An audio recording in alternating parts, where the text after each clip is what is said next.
See, and this is where we've got to be more perceptive when we listen to our sciences. Because we would be tempted to believe that our scientists are finding discoveries that simply are easily dismissive of God. And I would say they're not. I would say while they might voice, we figured it out, we don't need God to figure it out, I would say in their heart of hearts, where they're not going to let you see, they really know deep down. This is what Romans 1 is talking about, is the divine nature, the eternal attributes of God are clearly seen in what we look at. In fact, a few verses later, it talks about professing to be wise, they became fools. To simply deny the fact that God is evident within creation is not just simply a dismissal, but it is becoming a foolish pursuit. And so we need to be mindful of that. Now, a couple of things here. I've already mentioned design. This is probably a subadult Triceratops vertebra. This would be in the thoracic region. This would be, which means it's between the shoulders and the hips. Now, when I look at vertebrae have got so many fun little twists and turns and details. Sometimes I look at vertebrae and I'm like, who do you belong to? But we look here and first of all, I can see what's missing here in the back. I see some pieces here, but you see this hole right here. Every vertebrae in the body has a hole like that. Do you know what goes through that hole? Spinal cord. It's called the neural canal. And so it's opened like that so that nerves can run off of it and feed through the body. And if you get to the base of the skull of the Triceratops, you have a really big opening that goes right into the brain.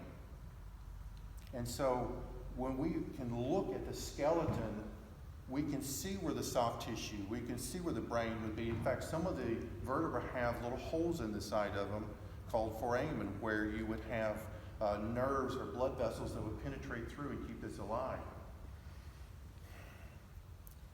If a Triceratops did not have bones that were functional to carry the weight and carry the systems that were likely in it, it could never have functioned right in the first place. And what we see in the fossil record is that we're digging up life fully formed and functional everywhere. There are no transitions that we see.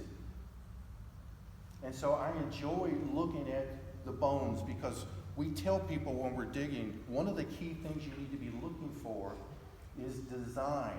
Because if I'm going to anticipate God has left his impression on the bones themselves, I'm going to see design in that process. I'm going to expect to see that. The other thing I want to just touch on is time. Now, I'm not going to get into too deep of this, but I would tell you one is time is not inherent in the fossil record. Time is a thing, and I'm talking about deep time, millions of years. When you're out digging, you don't sit there and think, wow, that took a long time. You bring that presupposition with you to the dig site. Because what I see are vast amounts of flood deposits, burial spots, animals being buried in whole, and some animals even being ripped apart and distributed. I see water. I don't see time in the fossil record. And so this flow of water is burying life. It's interesting when you think about the age of fossils. One of the things that people say, well, what about carbon-14? What about carbon dating? I think, oh, please, good, I like to talk about carbon-14. Because what we're thinking about is, Tommy, okay, you saying, all right, the Bible's 6 days, therefore the earth is young, and that's your position. But scientifically speaking, do you have any proof? Well, carbon-14 is interesting as we understand there's this exchange of carbon with us and plants. And so as a living organism, I'm taking, I think it's C12 in, and as it decays, it's going out as C14. When I die, I stop taking in C12, and C14 just begins to erode away and decay. Now, carbon-14 has a half-life of 5,730 years. And so every 5,730 years, it is half of what it was originally. And you go another 5,730 and it's half again.